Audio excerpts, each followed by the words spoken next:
Ladies and gentlemen, the village council meeting will come to order. This is our regular council meeting for Monday, February 27th, 2023. We begin our meeting with the Pledge of Allegiance. If you're able, please rise. Pledge allegiance to the flag of the United States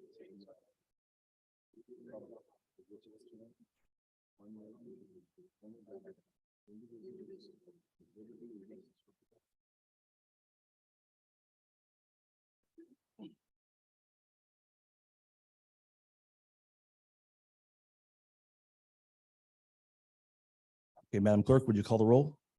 Commissioner Burns, Here. Commissioner Maxim, Here. Commissioner Nero, Here. Commissioner Vogt. Here. Mayor Hoskins. Here.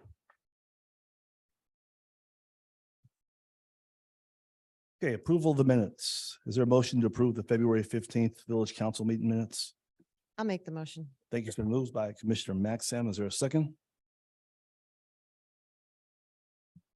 I'll second. It's been seconded by Commissioner Burns. Discussion? There's no discussion, Madam Clerk. Commissioner Burns. Aye. Commissioner Maxim, Aye. Commissioner Nero, Aye. Commissioner Vogt. Aye. Mayor Hoskins. Aye. Okay, is there a motion to approve the February 13th closed session meeting minutes? I'll make the motion. Thank you. It's been moved by Commissioner Maxim. Is there a second? Nero second. The seconded by Commissioner Nero. Discussion? Okay, there's no discussion, Madam Clerk. Commissioner Burns, Aye. Commissioner Maxim, Aye. Commissioner Nero. Aye. Commissioner Vogt. Aye. Mayor Hoskins. Aye.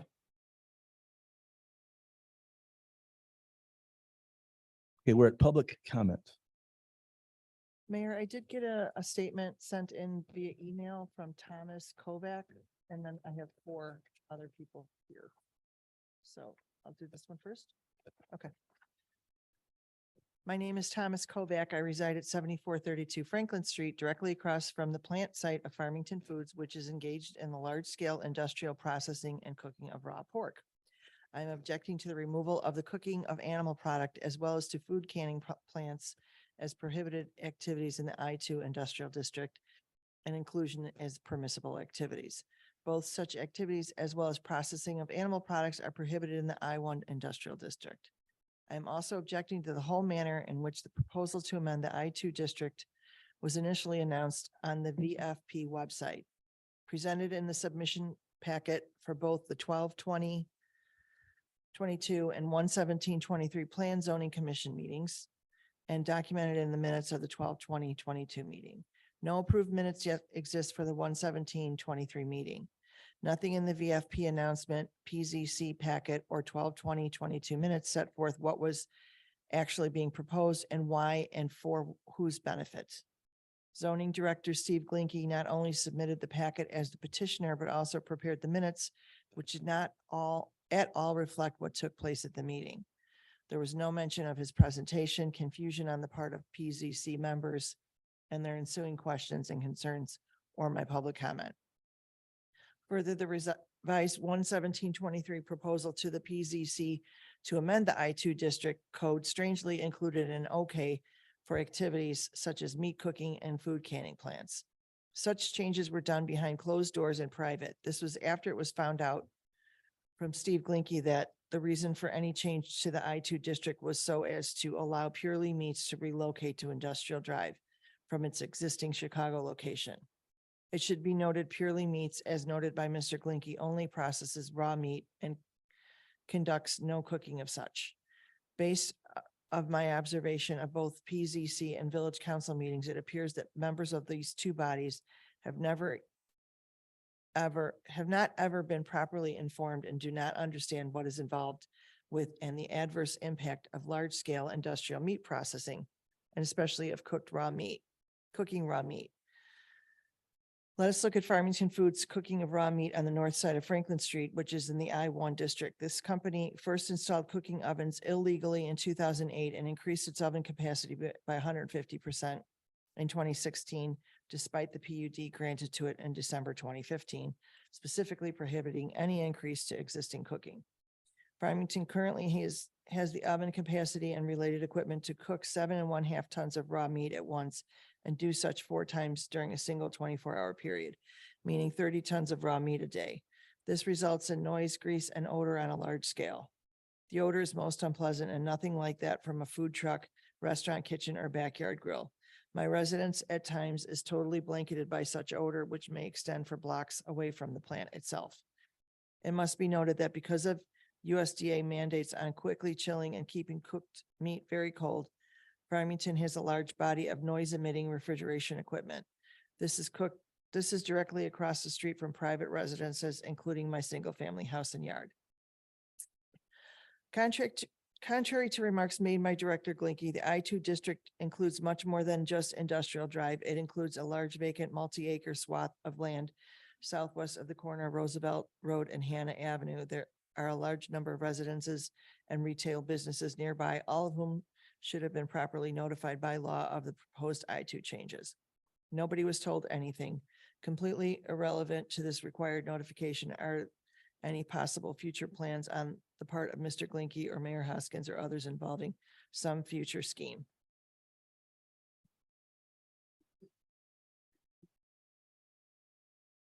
Okay, Barbara Jackson? Yes. Yep.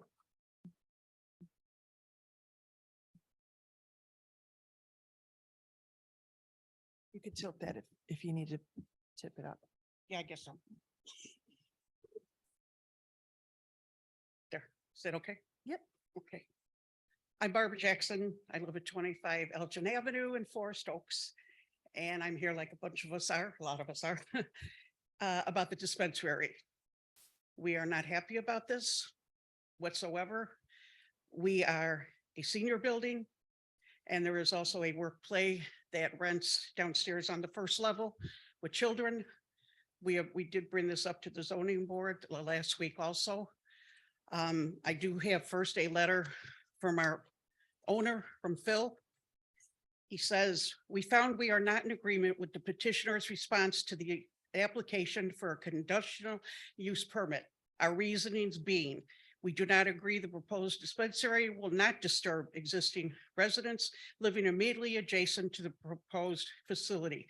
We agree the dispensary could mix well with other retail and commercial usages if the facility was in another location. In this case, the petitioners failed to properly take into consideration the immediate surrounding uses. We have residential apartments to the south, townhome residents to the southwest, a senior housing facility and childcare facility immediately adjacent to the west. We are convinced the proposed cannabis facility will have a negative impact on all existing neighboring land uses." That was from Phil. I had looked up a few things since the last meeting and I made copies. I don't know if you guys needed them. But if you go under the Illinois law, building a dispensary in Illinois, there's one page that really got us that have talked about this. Give me 1 second here. Okay. The zoning law. The dispensary must not be located within 1,000 feet of the property line of a pre-existing public or private preschool or elementary or secondary school or daycare center, daycare home, group daycare home, or part day child care facility. The dispensary must not be in the area zoned for residential use and identify the existing adjacent businesses. For purposes of this subsection, pre-existing means existing as of the date the proposed dispensing organization submitted its application to the division. So as I said, with work play downstairs with us, there's children, of course, that's what it is. And us being seniors, that's a lot of the concern also is what we have with it. One of the questions I have is for the gentleman that spoke last time. I know I don't think any of you live here, Skokie, all that you were saying. How would you like a dispensary across the street from you? Whether you have children or not, I don't know, but how would you feel having that directly across the street from your house? Okay. Then you're just going to take 1/3 of the building. What's happening to the other 2/3 of the building? We'd like to know. You say there's 52 parking spaces. Okay. And you're saying you're going to have these hours and there's going to be security guards and guards there. and you're saying you've had no problems whatsoever. I've looked it up. There has been problems. So of course, there's gonna be problems wherever you go. But this area right here by the Harlem Avenue, Lake Street L, the Dunkin' Donuts, the original CVS has been, it says there were 547 reports, police reports from there since CVS. How can you say nothing is going to happen? How are you saying you're going to be watchful around the corner that faces our front door of our building? How are you going to keep track of these people in that play area is right there from people seeing all this and everything that goes on? You can't say nobody's going to do it in their car. You don't know that. You say you know everybody that's going to be coming to you. How do you know that? You haven't been here in Forest Park or around this area with the Harlem L. It's a terrible location. One of our residents said, how about Bed Bath and Beyond? It's away from their corner. Plus the traffic going south on Harlem under the viaduct, you're going to turn there by Dunkin' Donuts or on Circle Avenue. You're going to be backing up traffic if you're saying how many people you're saying are going to be coming there. So I think I've made my point. I know there's others to talk. Thank you for your time. Thank you, Mrs. Jackson. Thank you. Gino Pizzani.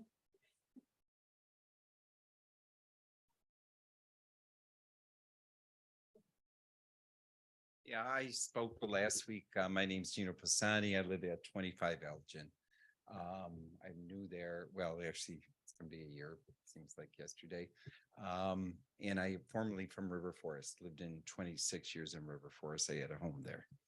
My background is architecture, interior design, and planning. Basically, I worked with that, but I also did for 8 years work with special needs children.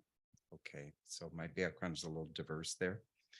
And the reason I stayed for it, because I just feel like the city is missing an opportunity to make it into something more special than just, you know, a store in a parking lot. Okay. For years, that spot has been there. Maybe it's time we think ahead. You know, we talk about that we want the small town charm, but we also want the big city access, you know. I think, you know, this village hall has seen its day. Personally, I would work on a committee or even start a committee to get a new village hall. I feel that's an ideal site for it because that's like a gateway. Everybody knows that corner. I lived here most of my life and I know that corner and that CVS and whatnot basically all my life. Before CVS, I think it was Osco and it goes back and back and back. I know people, it's privately owned. I know like anybody, you want to get it rented, you want to get the revenue and the village would like the revenue. But I think at this point in time, I think we need to be a little more progressive. I think, you know, we have certain concerns there. We have the senior housing, which I live in. And then we also have it's not a daycare center, but it is like a daycare center. You know, the kids come, their folks work there. So it is like a daycare center. And if you look at the definition of daycare, it's taking care of either children or seniors. So we got both right across the street from this spot. BJ said it was 1,000. I read it's 1,500 feet that you really can't put a dispensary, but I'm not going to get into numbers here. But I just wanted to say that I think, you know, we could do better. That's all I think. Thank you. Thank you, Mr. Pisani. Bobby Jones.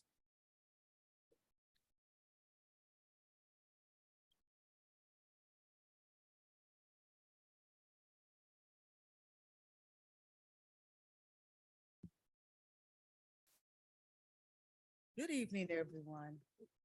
I am a resident at 25 Elgin Avenue. I am a senior.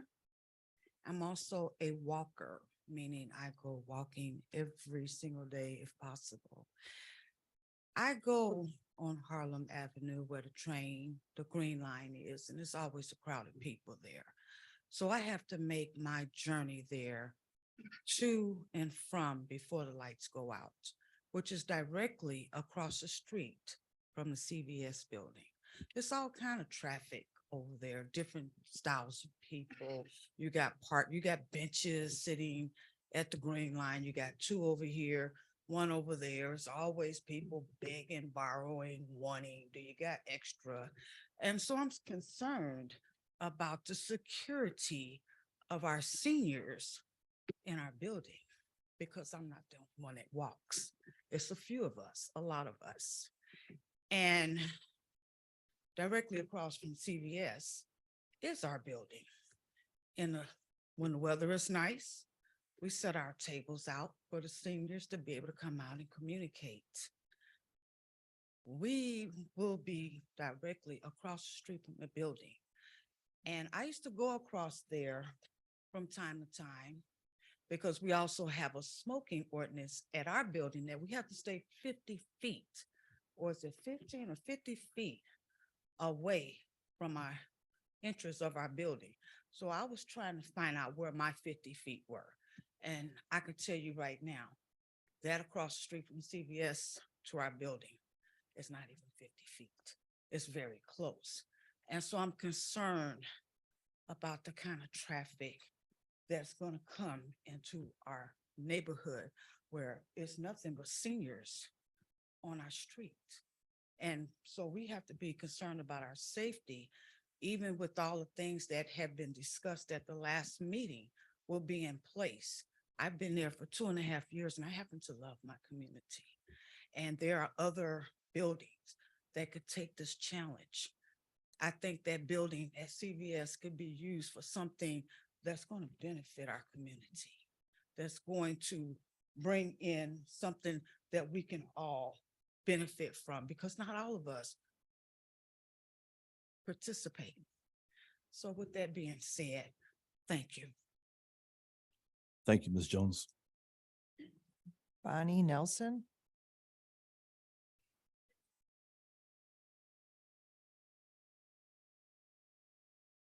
Good evening, everyone. So glad to be here tonight to participate in this meeting, because I had my mother with me, and we had lived in this area where it was always noise, traffic in and out, traffic in and out. And I said, I gotta find some place to take my mom where in our last days she can be in peace and quiet. So we found this building at 25 Forest Avenue. So I moved her there, and I'm like, why should I move there? And then all this is coming back to me. I didn't move here. I've always lived in nice, quiet areas, but I had lived with my mom, and she was in this rowdy area. So I wanted to bring her back. So after she passed away and everything, I'm like, I moved here for peace and quiet. And now this, I just didn't want it. And I walk, and the kids are there. My kids walk back and forth. So I just don't think it's a safe haven for the senior citizens or the children. So I thank you so very much. Thank you, Ms. Nelson.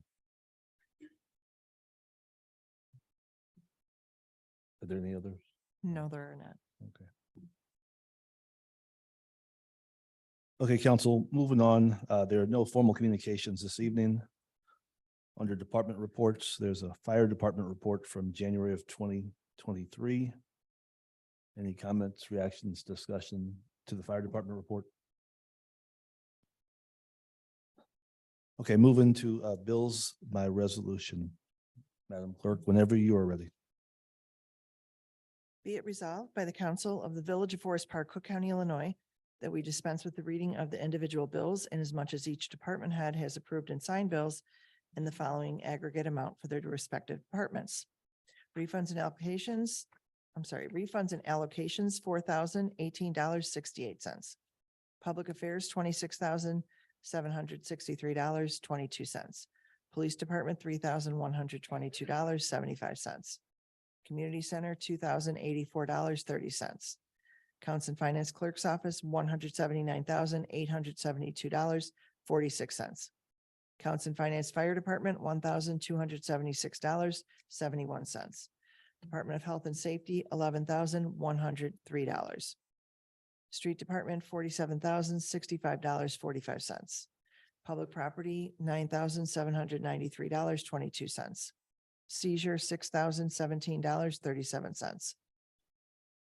Federal Customs, $9,397.92.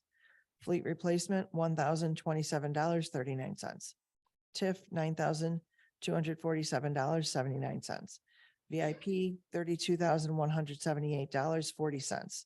Water Department, $201,850.51 for a total of $544,819.17. Thank you, Madam Clerk. Commissioners, is there a motion to adopt a resolution on the bills? I'll make that motion. Thank you. It's been moved by Commissioner Burns. Is there a second? I'll second. It's been seconded by Commissioner Maxham. Madam Clerk. Commissioner Burns, Aye. Commissioner Maxim, Aye. Commissioner Nero, Aye. Commissioner Vogt. Aye. Mayor Hoskins. Aye. This is Resolution R-13-23. Thank you, Madam Clerk. Okay, Commissioners, we have one item under unfinished business. We have a presentation from the Forest Park Chamber of Commerce. Hi, everyone. My name is Neil Rambos. I'm the president of the Chamber of Commerce here in Forest Park. I'm presenting to you our marketing budget, an annual budget that will be over the next 3 years with our ARPA funding.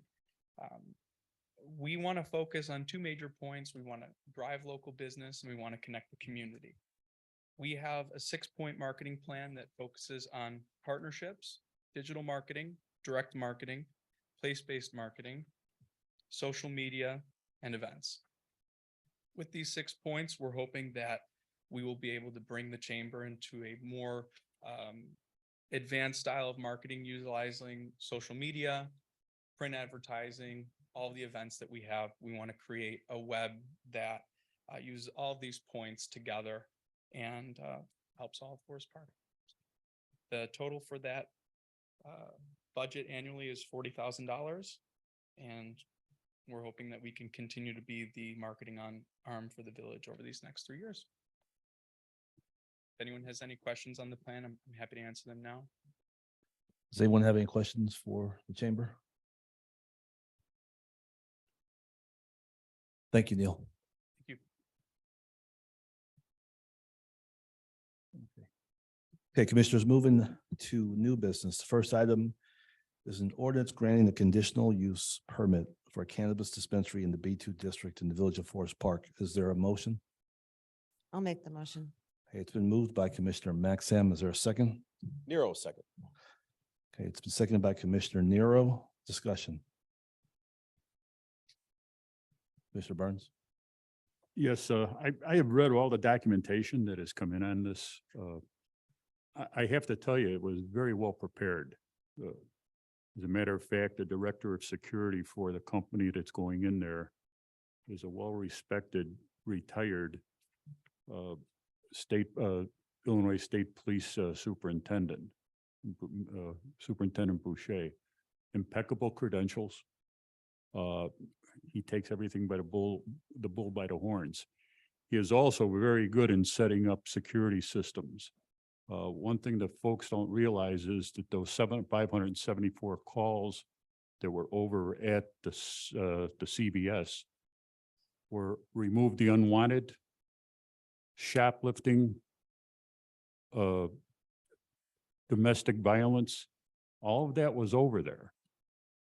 What they're putting in is a camera system that is second to none, that we will be able to see all around that building, including on Elgin, any suspicious activity or anything like that.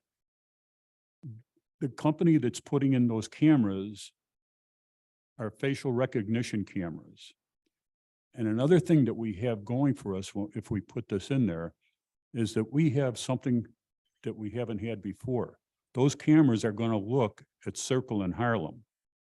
And the company has guaranteed us that there will be a link to our police department, that our police department could link in to their cameras so we could see everything that's going on there. They will provide inside and outside security. If somebody goes out there and gets in the car and starts to use their stuff that they bought there, the security will call the police, but they will also go out there themselves because they are sworn security personnel and they do carry weapons with them. So I think that we're answering some of the things that you're concerned about with the security. And I think that it's a win-win for all of us. With the money that could be created from the sale of that, we could do a lot more in Forest Park with the monies that will be available from the 3% tax that we'll be getting on that. Thank you, Commissioner Burns. Is there any further discussion, commissioners? Commissioner Vogt. I want to echo what Commissioner Burns said. I appreciate this process and the conditional use process. It's afforded our residents an opportunity to provide their feedback, and I appreciate you sharing that with us. It helped me better inform my decision on what should go into this place and what your concerns were. I spoke with the chief of police, and he outlined calling multiple communities surrounding in the surrounding area, and they had no complaints about any dispensaries in those towns. It's concerning to see that many calls to the CVS, but with this dispensary, you have to show your ID to even get in. So there is a little bit more control about the flow of people coming in and who is coming in. And ideally, I think we should see a dramatic decrease in calls like retail theft and that sort of thing. I also appreciate the transparency of this process because it's afforded us a little bit more in-depth look into the proposal coming from the cannabis dispensary owners and the property owners. And they've been with us every step of the way. And I think they hear the community.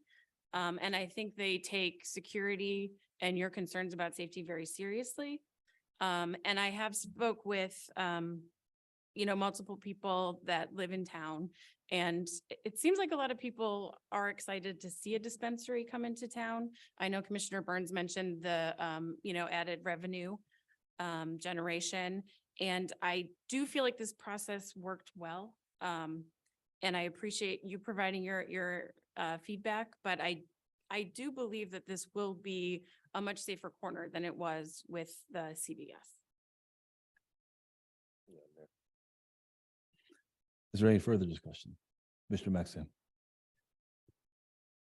I'm going to second, or maybe it's third, what my former two commissioners who spoke said. I'm appreciative that you are out here and I'm listening and I hear what you're saying. And it's never my intention, or I think anyone's intention, to force something upon people who really don't want it. But I've read through all the material as well. And, when I used to work to go back to the CVS, when I used to work for the newspaper, I would do the blotter every week. And there was always, calls from CVS, this happened. It was constant. And I believe, I know that the police chief, he's talked to other towns who have not seen an increase in crime. I wouldn't be surprised, as referenced, earlier, if there was actually a decrease in crime, certainly as compared to when CVS was there. The camera system that the group outlined is extensive. The cameras are really high quality, and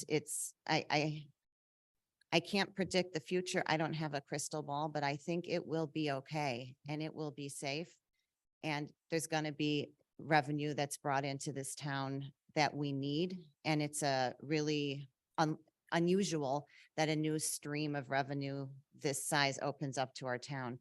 When we last time voted on a dispensary or changing the zoning on Madison Street to make it permitted use, a lot of people were really upset about that location. I think this is a new idea, and a lot of times people think, yeah, we want a dispensary, but not here and not here and not here. But we need to listen to the investors who are coming in, because they're the ones who know where they want to be.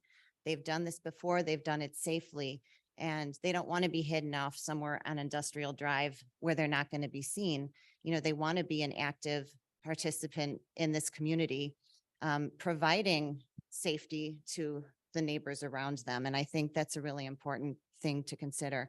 In terms of people who go there, I mean, I've been to dispensaries, you know, I don't go that often, but you know, I'm a mom, I'm a commissioner, I'm a responsible person, and I know other people like myself who also do that, you know, so I think there could potentially be a misperception about, you know, what kind of crowd dispensaries draw. You know, I know grandmas and I know senior citizens, and I know a lot of people from different demographics that go to dispensaries. So I think that is something that we need to consider too. But I want to know that I'm listening, I'm hearing what you're saying, and I'm not saying your fears are unfounded, but based on all the evidence that's been presented, and like Commissioner Vogt said, in a very, very organized way, I think this is a good move for Forest Park. Thank you. Thank you, Commissioner Maxim. Any further discussion? I mean, hard to follow that. I mean, I think you guys said it all. The only thing I'll add to it is, I appreciate all your comments. I think you're spot on. When it comes to issues like this, it's always tough for us as elected officials when there's opposition to whatever it may be in town. And we always fall back, me personally fall back on folks that are experts. And so when you hear the experts come up and they talk about crime, they talk about consumption, and we consider those things. This whole process went through planning and zoning and came before us. It went through our department heads. Those are all the professionals, all of the experts that have vetted this before it even gets here. And I think that's important to realize. And so I'm not diminishing the concerns. I think they're heard, but it's also important to understand what the process is. And so we're here presented with a decision tonight that I think is in the best interest of Forest Park. I think some of the concerns about crime and otherwise, I think the sheer fact of having this business there is going to help that. It's going to help reduce the crime, help reduce the calls. I think Joe nailed it. Having the additional security and the cameras and the availability of on-site armed security and the rest of it is all going to help create an otherwise area of town that's undesirable and bring it into the light and rejuvenate it and provide needed sources of revenue. So my stance is always to really lean heavily upon the experts that we have here at the village, the process through planning and zoning, and the folks that you heard at planning and zoning. And I think because of all of that, it is the right thing for Forest Park. Thank you, Commissioner Nero. And finally, I'm going to basically adopt what everyone else has said this evening. There's so much anecdotal evidence about how these cannabis dispensaries work. When these began operating years ago, there were long lines. The long lines are gone. They operate very efficiently, very orderly, in both rural as well as urban communities. These dispensaries, even though they're regulated at the state level and in different states, the operators adopt some of the same practices. And they tend to be some of the safest places in any given community, whether it's urban or rural. So I think that this dispensary at this location is probably the best location that Forest Park could place a dispensary. It's going to be a huge revenue generator, and it would be a missed opportunity if the village did not grant the conditional use. And so having said that, Madam Clerk, I'd like you to take a vote.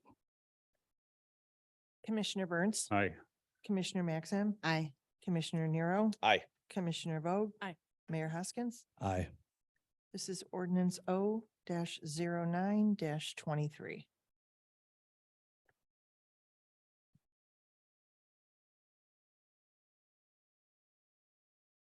Commissioners, next item is an ordinance amending Title 9, Chapter 10 of the Village Code of Forest Park to add additional authorized variation in the Village of Forest Park. Is there a motion? I'll make the motion.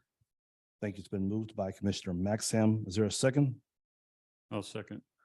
It's been seconded by Commissioner Burns. Discussion? Okay, there's no discussion. Madam Clerk? Commissioner Burns. Aye. Commissioner Maxam, Aye. Commissioner Nero. Aye. Commissioner Vogt. Aye. Mayor Hoskins. Aye. This is ordinance O-10-23. Okay, Commissioners, next item is an ordinance authorizing approval of an authorized variations to allow the re-subdivision of 2 lots under common ownership at 118 Rockford Avenue and 7515 through 7521 Dick Street in the village. Is there a motion? I'll make the motion. Thank you. It's been moved by Commissioner Maxam. Is there a second? Nero second. It's been seconded by Commissioner Nero. Discussion? There's no discussion. Madam Clerk? Commissioner Burns. Aye. Commissioner Maxam, Aye. Commissioner Nero. Aye. Commissioner Vogt. Aye. Mayor Hoskins. Aye. This is ordinance O-11-23. Okay, Commissioners, next item is an ordinance amending Title 9, Chapter 5 of the Village of Forest Park to update the permitted and prohibited uses in the I-2 district. Is there a motion? I'll make the motion. It's been moved by Commissioner Maxam. Is there a second? Nero second. It's been seconded by Commissioner Nero. Discussion? Okay, there's no discussion. I have a- Madam Clerk. Sorry. Commissioner Vogt. I was speaking earlier with Director Glinky and Attorney Peppers, and I had just a couple questions about this change. And I'm not entirely sure. I'd love some feedback from my fellow council members. But to go from prohibited to completely permitted in the I-2, I'm just a little curious about the language used to allow it and what's been omitted.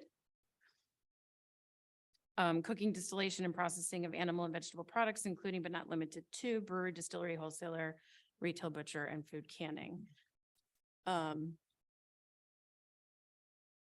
be permitted but including but not limited to, I feel like keeps it a little bit too open for interpretation. It's not clearly defined what the change is being changed to, and does it allude to what's still prohibited in the I-1?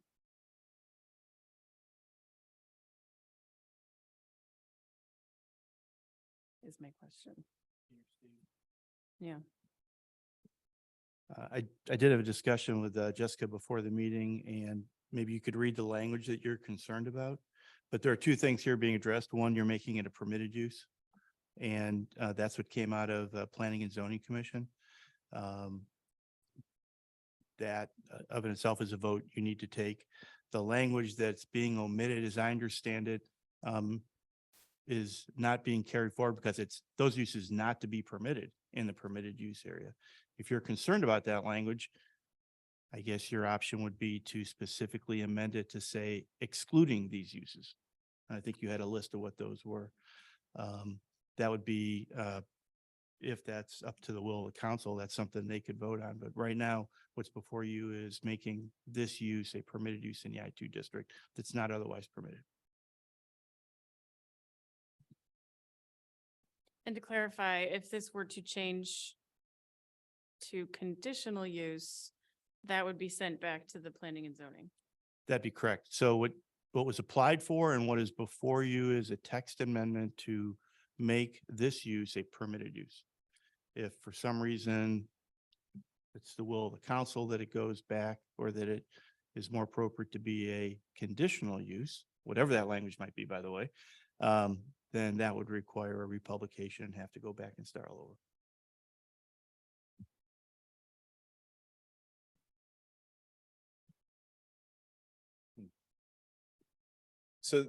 Excuse me. So the issue then, I guess, before us is the businesses that are operating currently, this text amendment, or change really doesn't, there is no cooking, right? I mean, there is no cooking that's going to be taking place there anyway. I'm going to defer to Director Glinke about exactly what was being applied for and what's currently out there. But as I understand it, by making this a permitted use in the I-2, you're doing two things. One, you're accommodating an already existing non-conforming use. It's been there for Right. how many years? Many, many, many. 16 years. 16 years. And then creating the opportunity for this other user, very similar, coming in. So that's the goal of what the amendment was for, is to bring our code into compliance with use. Many times in our code, you'll find that we're a little bit behind the curve. And so this is a chance where staff felt it was a good opportunity to get control of what's out there, what's ahead of you, and to bring something into into more current operating. You know, the language, I'm not as concerned about those restrictive language that you and I talked about earlier, because I don't believe that's what's intended to carry forward. If there is that concern, you can exclude those. But I think Steve needs to add some more color. Yeah, I to this. just, this was frankly, this was a staff error. This is where I fall on my sword. They came here, I was familiar with their business. I knew Weinstein had been there for, a decade and a half, and I didn't consult the code. Nick got a call about a 6B request and brought it to my attention. So the quick fix is to accommodate the new business. They're a retailer to restaurants. But they're a wholesaler to restaurants. They're also a retailer to the general public. So they won't have like a shopping area, but you can order off their website and they'll either deliver it to your home. So that is a little bit of a value add on Industrial Drive, because there's only two places that produce any form of sales tax. That's Body Solid and Purely Meats, if approved.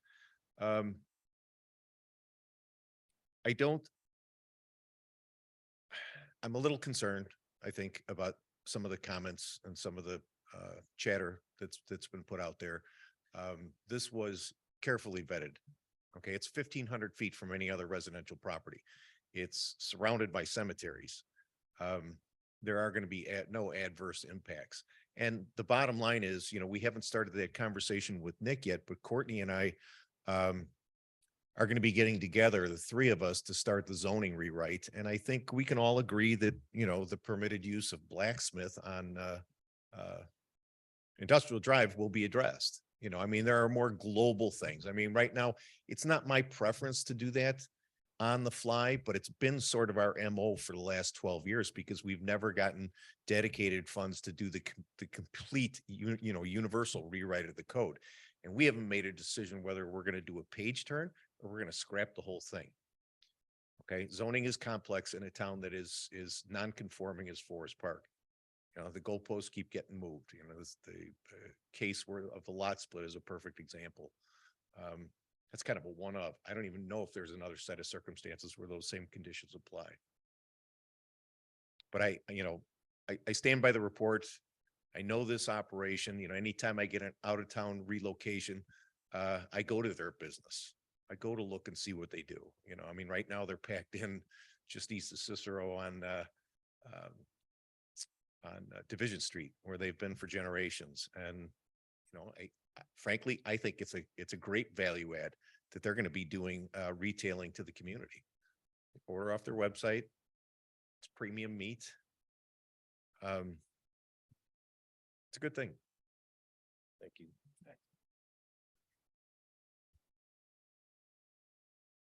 Yeah, sorry. I was just gonna say, like I said before, I respect the process, respect the experts. It was, very similar to the last decision. So thank you, Steve.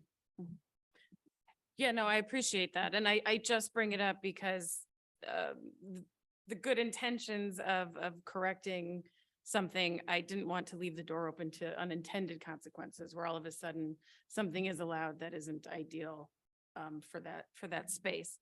Ideally it would have been conditional use. I would prefer a consensus from the group. If it's easier to amend, I would strike the highlighted part that we discussed, Nick, and to include excluding those items. Do you want, here? Changing this to a conditional use is not something you can do at the dais tonight.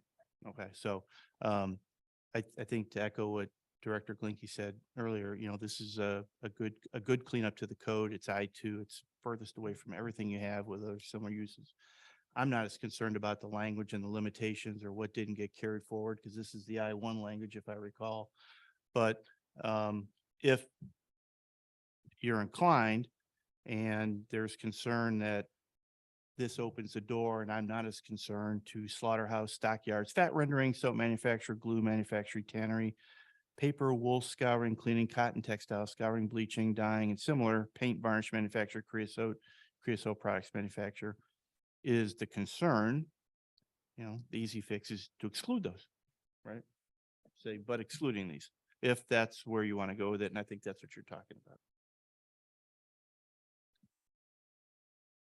But right now you have a motion on the floor to what's presented, and then if there's an appetite for this, someone needs to make a motion and second to them to specifically exclude this language. Do you wish to amend your motion? Or anybody.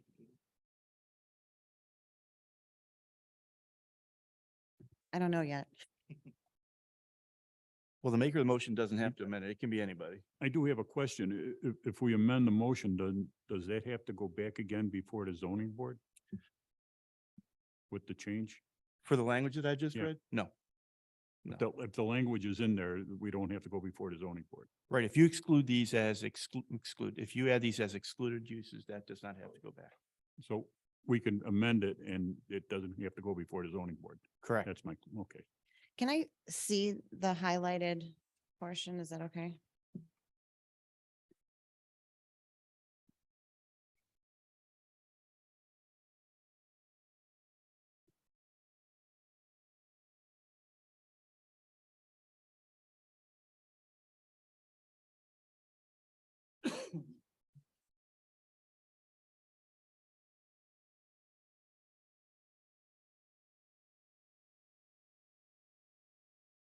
Mayor.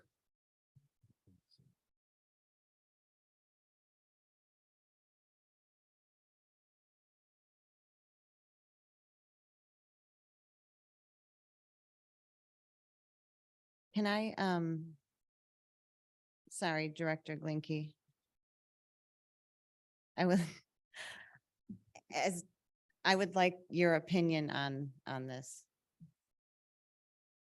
Well, just looking at the ordinance, and I did the senior big print here for myself. Those uses will be prohibited. I mean, it's not in the I1, in the I2.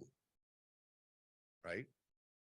I mean, the existing language from the I1, which cascades to the I2, we've kept the prohibited uses with the exception of striking. Actually, we created a section for permitted uses, which includes the meat processing language. Correct? Cooking, distillation. Yeah, here it is. Use regulations 9-51, that's the I2 district, and underneath brick, tile, glass, clay, metal, there is cooking, distillation, processing of animals. So none of the currently prohibited uses, with the exception of meat processing, is changing in the I2 district. Except in the prohibited uses section, that whole line, it says prohibited uses specified in I1 shall apply to the I2 is completely stricken in the I2. So those would not carry forward, I think, is the comment. Are we on page 3 of the ordinance? Yes. So again, the new language is not intended to, and I think Commissioner Vogel, I want to speak for, is the including but not limited to kind of opportunity, which we see a lot in these ordinances, because frankly, we don't know everything that's going to be properly come within that zoning use. But the fact that we are not carrying forward the yellow language that you've got in front of you, that's going to stay in I1, I'm not as concerned about it. But if there is a concern that the door is open for those, then the motion to amend would be to exclude, to add that language. And if I may just add for clarity, if it were conditional use, the including but not limited to would be fine because there would be the oversight of going through the planning and zoning and the council. But by making it permitted and having including but not limited to and keeping it open without a definition, my question to the lawyer was, is that leaving the door open to interpretation and it could potentially lead to unintended consequences of something that may technically qualify that we didn't intend to qualify? We include that, but not limited to language all the time, whether it's permitted or conditional. So it's not really, putting it in conditional use isn't going to solve that problem. So like, for example, extraction has the same language as a prohibited use. The including but not limited to is just to provide a little flexibility on uses. It's not meant to be an open door for someone to come and take advantage of us to say, oh, now I can make candles and, I understand. whatever. So, Just speaking to my comfort level. yeah, Yeah. and I know that's what's up in I-1 right now, as a specific language. And I think the goal here was staff was trying to be very clear to say, we know we've got these two uses, they fall within the language that we've provided, so let's go with it. I don't think that it was an intent to open the door, to say, oh, we're going to have an influx of all these other operations. But, again, if you're that concerned about it, then you would exclude that language. So does it make sense to do that or just leave it as is? I mean, under the umbrella of, trying to keep Forest Park, the door open to welcome new businesses and giving the geographic location of where we're talking about and the lack of impact on the residential community. I mean, are we spinning our wheels here? I mean, it's been prohibited for so long. I think a compromise would be to add the language saying and explicitly excluding highlighted language and calling it a day. I mean, Steve made a great point. We'll hopefully be clearing all of this up over the next year. But why not just be clear?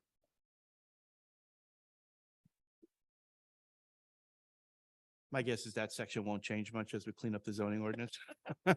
Thanks. But, yeah, sorry. So for what it's worth, I don't know if we've ever had anyone apply for candle making or tallowing in the village in the last 60 years, but some of our language is really Tallowing, Elaine. archaic. And, that's the archaic holdover Yeah. language, like I forgot what Steve used, blacksmithing, right? Back in the day when those were viable districts. Look, if you're that concerned about it and there's a motion and you all vote for it, that's fine. We'll just add it. I don't think Steve or I really care. Great. So, but it's not up to me. It's up to you guys. Sure. If I can make that motion, Okay. So sure, to add that as excluding language. please.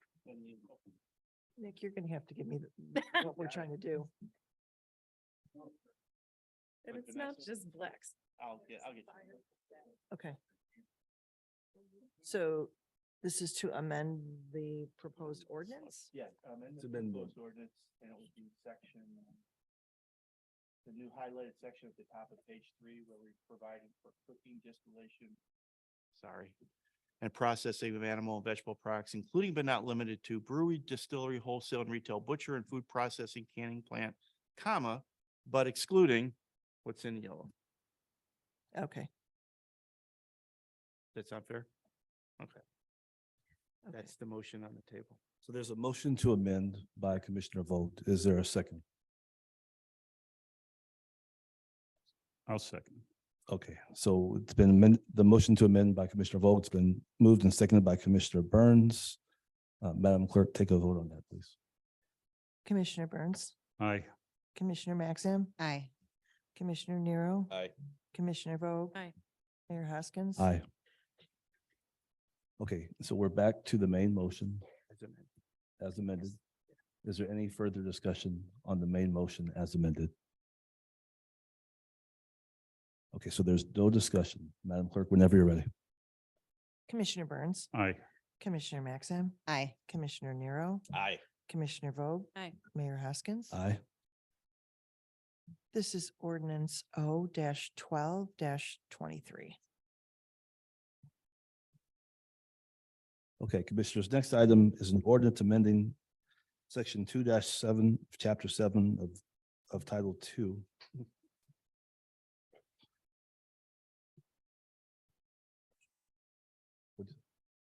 Is there a motion? I'll make the motion. Thank you. It's been moved by Commissioner Maxim. Is there a second? I will second. And seconded by Commissioner Burns. Discussion? Commissioner Maxim. So before we have discussion, and after talking to the other commissioners, I am gonna make a motion later on. We can do it now or after discussion to amend this as well. To take out the to keep in the residency requirement. We were initially thinking of allowing up to 2 board members who might live outside the village but have technical expertise in mental health or physical health. We were thinking maybe someone from River Edge or something like that.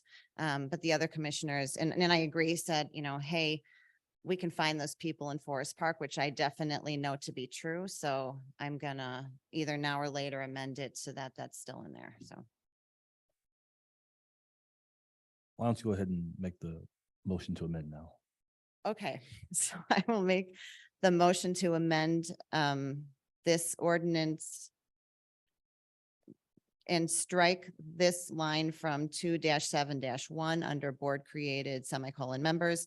So I want to strike the line that says the residency requirement for the Board of Health shall not apply to up to 2 board members who at the discretion of the mayor and the village council possess technical training, knowledge, or experience, which will enhance the composition of the board. Okay, is there a second to the amendment?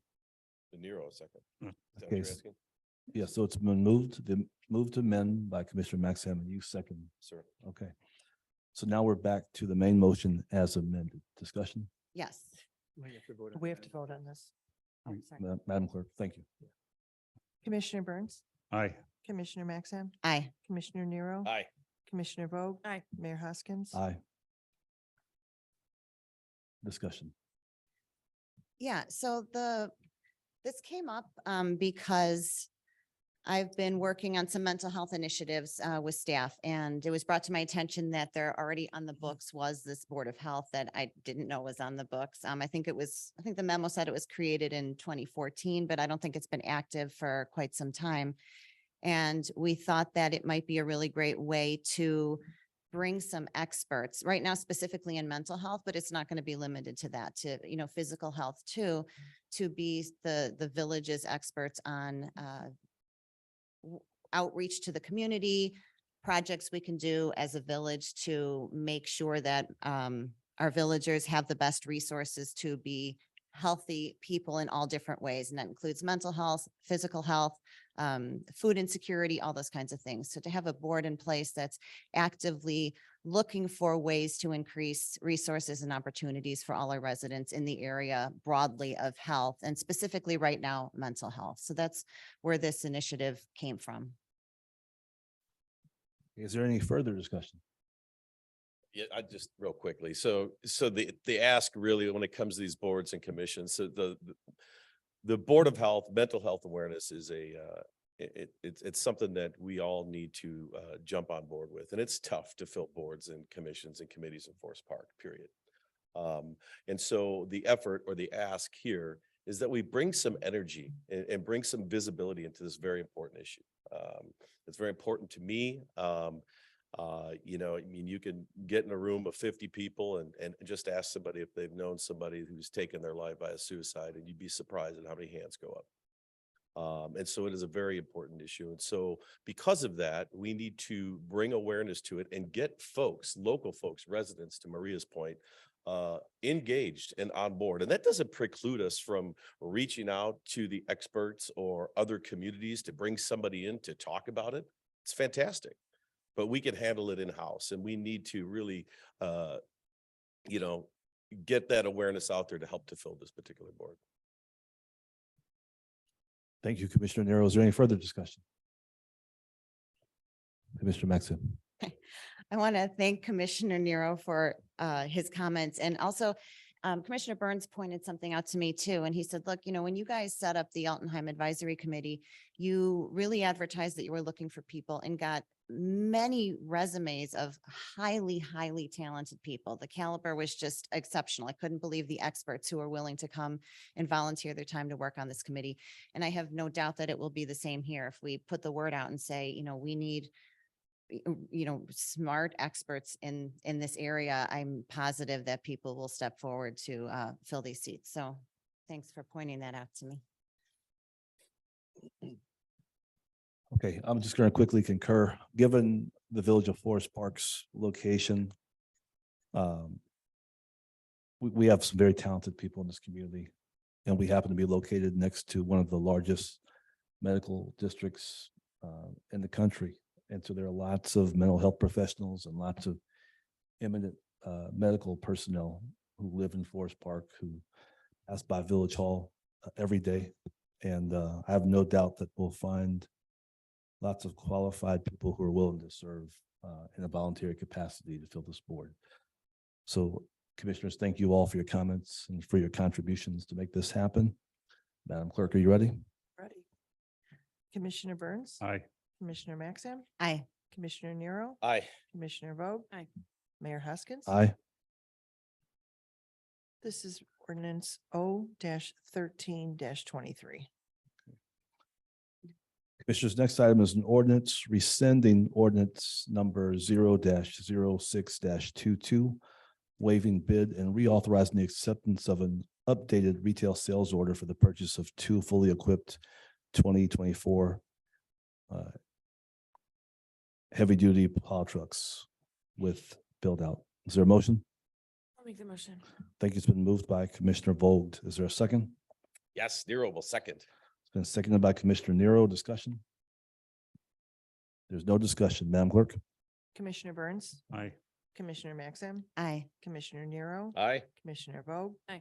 Mayor Hoskins. Aye. This is ordinance O-14-23. Thank you, Madam Clerk. Commissioners, next item is an ordinance approving and authorizing the execution of a reinstatement of terms and Fourth Amendment to the communications site lease agreement between the Village of Forest Park and Chicago SMSA Limited Partnership doing business as Verizon Wireless. Is there a motion? Make the motion. It's been moved by Commissioner Vogt. Is there a second? Nero second. Second by Commissioner Nero. Discussion? Okay, there's no discussion. Madam Clerk? Commissioner Burns, Aye. Commissioner Maxim, Aye. Commissioner Nero, Aye. Commissioner Vogt. Aye. Mayor Hoskins. Aye. This is ordinance O-15-23. Thank you, Madam Clerk. Commissioners, the next item is a resolution approving and authorizing execution of an application for a Cook County Bureau of Economic Development Block Grant Program, the CDBG 2023 program year capital improvement demolition economic development project. Is there a motion? Nero will make that motion. Thank you. It's been moved by Commissioner Nero. Is there a second? I'll second. It's been seconded by Commissioner Vogt. Discussion? Okay, there's no discussion. Madam Clerk? Commissioner Burns, Aye. Commissioner Maxim, Aye. Commissioner Nero, Aye. Commissioner Vogt. Aye. Mayor Hoskins. Aye. This is resolution R-14-23. Thank you, Madam Clerk. Commissioners, next, the chair will entertain a motion to approve a resolution for maintenance under the Illinois Highway Code regarding the use of MFT monies for maintenance operations. Is there a motion? Nero will make that motion. Thank you. It's been moved by Commissioner Nero. Is there a second? I'll second. It's been seconded by Commissioner Vogt. Discussion? Okay, there's no discussion. Madam Clerk? Commissioner Burns, Aye. Commissioner Maxim, Aye. Commissioner Nero, Aye. Commissioner Vogt. Aye. Mayor Hoskins. Aye. Excuse me. This is resolution R-15-23. Thank you, Madam Clerk. Okay, next, Commissioners, the chair will entertain a motion to approve a resolution for maintenance under the Illinois Highway Code. This is for IDOT monies from the Rebuild Illinois monies for Wilcox and Ferdinand repaving projects. Is there a motion? Nero will make that motion. It's been moved by Commissioner Nero. Is there a second? I'll second. It's been seconded by Commissioner Vogt. Discussion. Okay, there's no discussion. Madam Clerk? Commissioner Burns, Aye. Commissioner Maxim, Aye. Commissioner Nero, Aye. Commissioner Vogt. Aye. Mayor Hoskins. Aye. This is resolution R-16-23. Thank you, Madam Clerk. Commissioners, next item is a resolution approving and authorizing the execution of a professional engineering services agreement between the village or for proposal for phase two design for the 2023 Community Center Playground Improvement Project by and between the Village of Forest Park and Burke Engineering. Is there a motion? I'll make the motion. Thank you. It's been moved by Commissioner Vogt. Is there a second? Yes, sir. Nero will second. It's been seconded by Commissioner Nero. Discussion? Okay, there's no discussion. Madam Clerk? Commissioner Burns, Aye. Commissioner Maxim, Aye. Commissioner Nero, Aye. Commissioner Vogt. Aye. Mayor Hoskins. Aye. This is resolution R-17-23. Thank you, Madam Clerk. Commissioners, final item under new business tonight is the motion to approve a request for change in hourly rates for legal services by Storino, Romello, and Durkin. So the more motions. Is to there a amend- motion? I'll make that No motion. more motions to amend. I'll make that motion. After what he went through tonight, I'll make that motion. Hurry up. It's been moved by Commissioner Burns. Is there a second? I'll second. Okay, y'all are on the clock. All right, it's been moved and seconded. Discussion. Thanks for keeping it legal. Thank you. Madam Clerk? Commissioner Burns, Aye. Commissioner Maxim, Aye. Commissioner Nero, Aye. Commissioner Vogt, Aye. Mayor Hoskins. Aye. Okay, we are at Administrator's Report. Moses?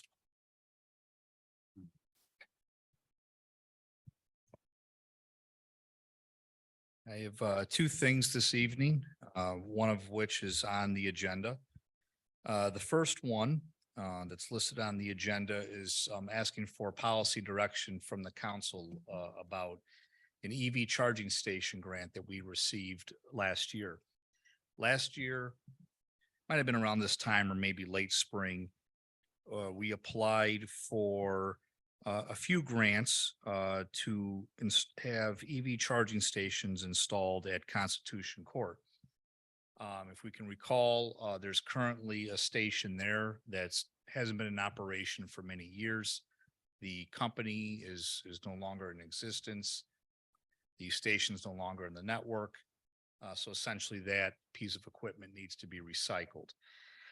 So we looked at alternatives and some additional opportunities to install EV stations in the same location, right in that center island that's in the center of Constitution Court. We estimated last year at the time that it would be tens of thousands of dollars, to get some higher capacity stations in there, quicker charging. It would also entail extending power to the site, because what you see in this picture here really isn't heavy duty. It doesn't require a lot of electrical, and we could not replicate that. And I said at the time that we will apply for a number of grants, and before moving forward with anything, I would come back to the council to let you know what our out-of-pocket costs are. So fast forward to today, we received one grant from the Metro Mayor's Caucus in partnership with Commonwealth Edison for $7,500 for an EV station. We did not receive the Invest in Cook grant that would help supplement the installation. Additional grants that were out there that we became aware of, we were not qualified to apply for them because Forest Park's medium income level exceeds the state's, which means we're ineligible.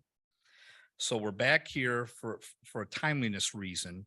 I was able to ask the Metro Mayor's Caucus and ComEd to extend their grant period till May of this year for this grant cycle for the noted $7,500. We looked at the costs associated with extending power to the area. At a minimum, we will need a new electric service in the center of Constitution Court. That cost alone is $15,000 at a minimum. We also looked at the different options of what we can do with charging in terms of buying a piece of equipment or leasing it. The memo outlines those costs. I won't go through the whole thing, but essentially we do have some power available in the electrical box on the east side of the parking lot. We have 100 amps to play with. That will allow for level 2 charging station. We can go a single plug or a dual plug in that area. The electrical costs are noted here. That will cost between $5,000 and $7,700 to extend electric to a base station that we can install the charger at. I did contact the Metro Mayor's Caucus because that would mean that we'd be changing the scope of our grant. Would they be okay with that? And they said, whatever would make the project work, we'd still like to partner with you. So the option here before you is we can have one charger installed with one plug or one charger installed with 2 plugs in the noted location on the photo. Our out-of-pocket costs in consideration of the grant will range between $7,000 to $12,200.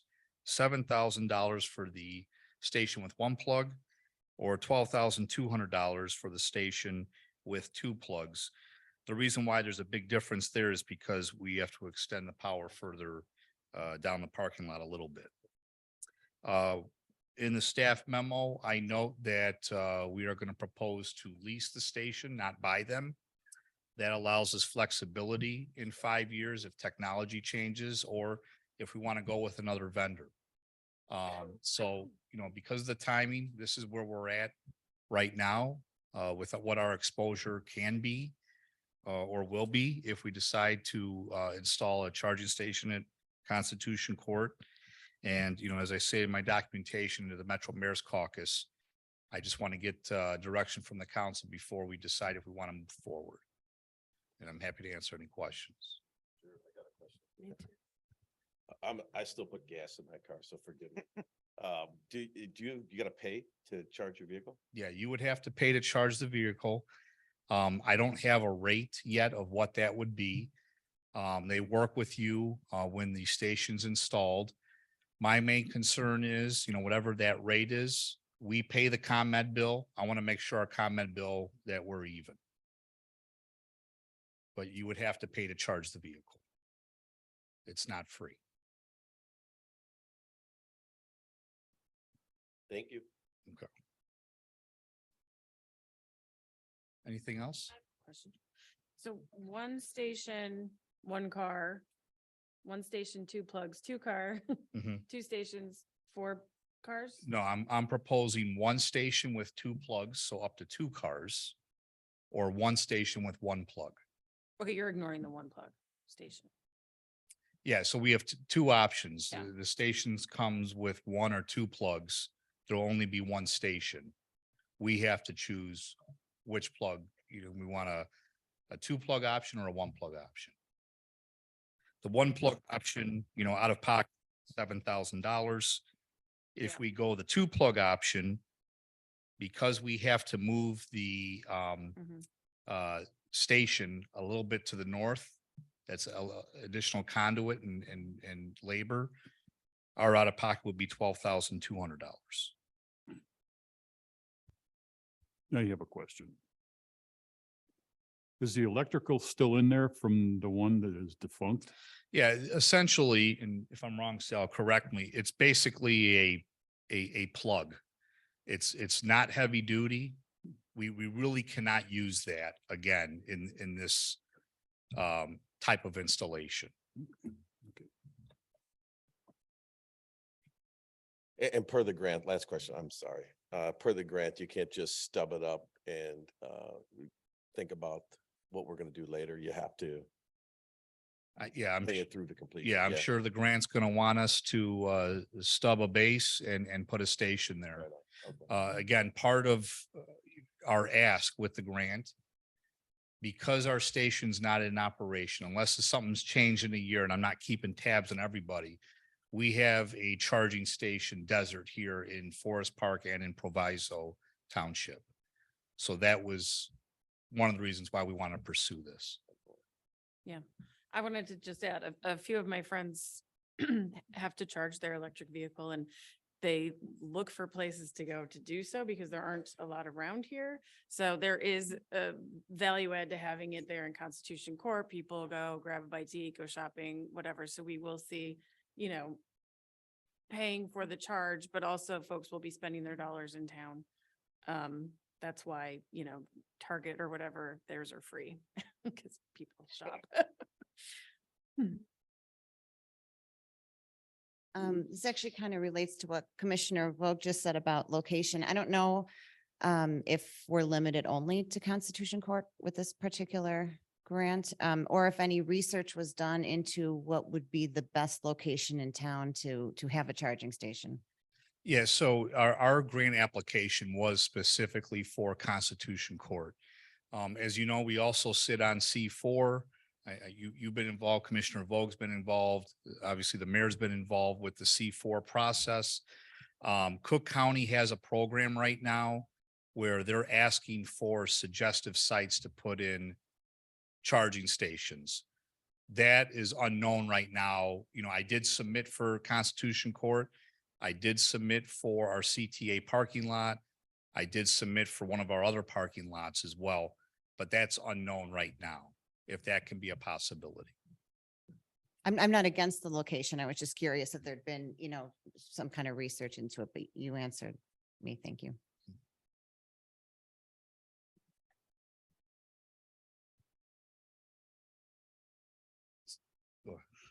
Okay, well, so thank you for the presentation.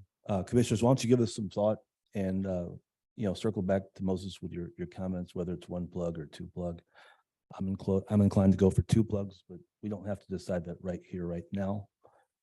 Moses, thank you. Thank you. I got one other thing. I just want to make a little plea, you know, for our frontline staff at Village Hall. You know, every so often, I'll be referred phone calls or in-person visits, you know, from frontline staff that are working with citizens to address any questions, comments, or problems. And sometimes before I get handed off the call, I can hear it from my office.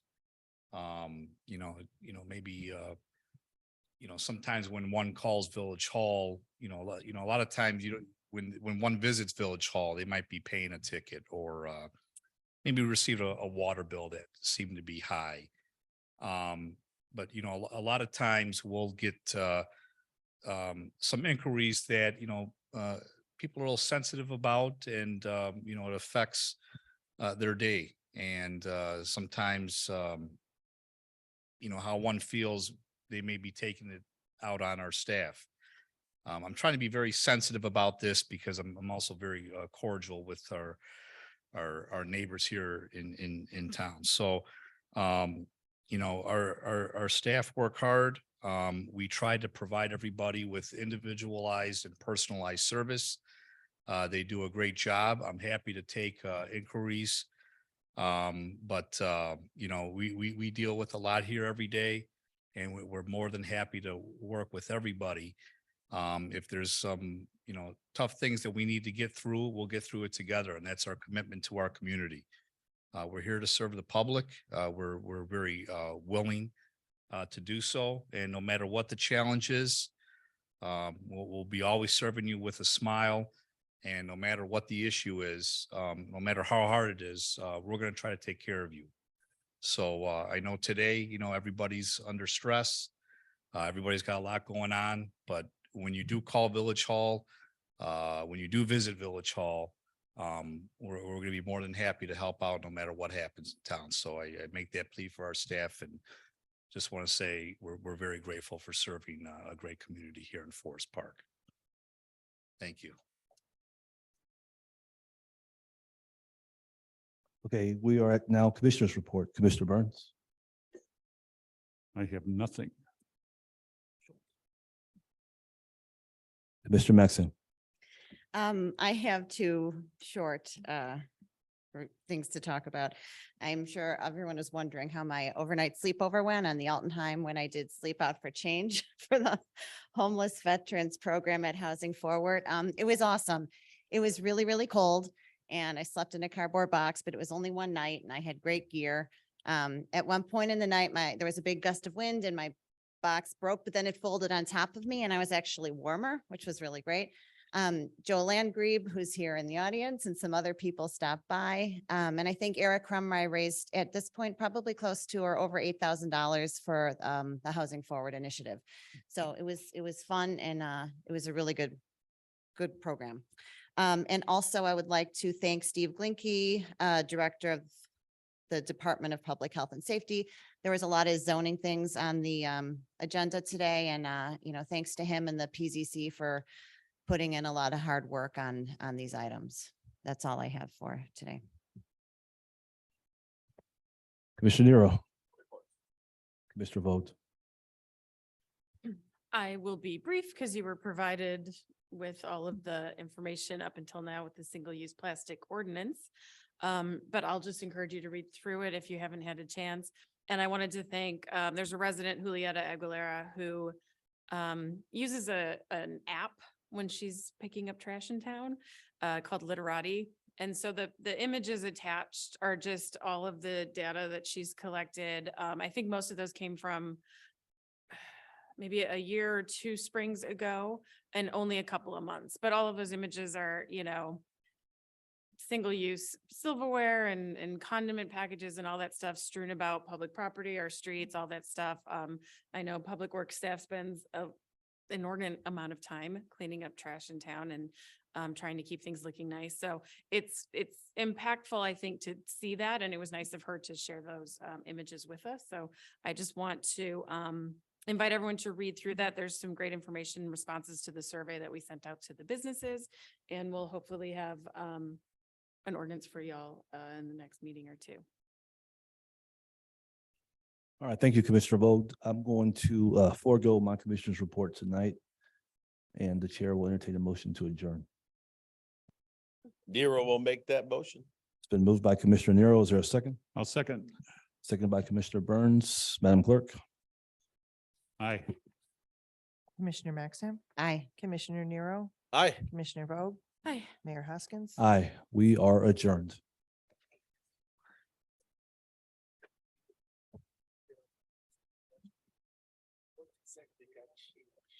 I don't know.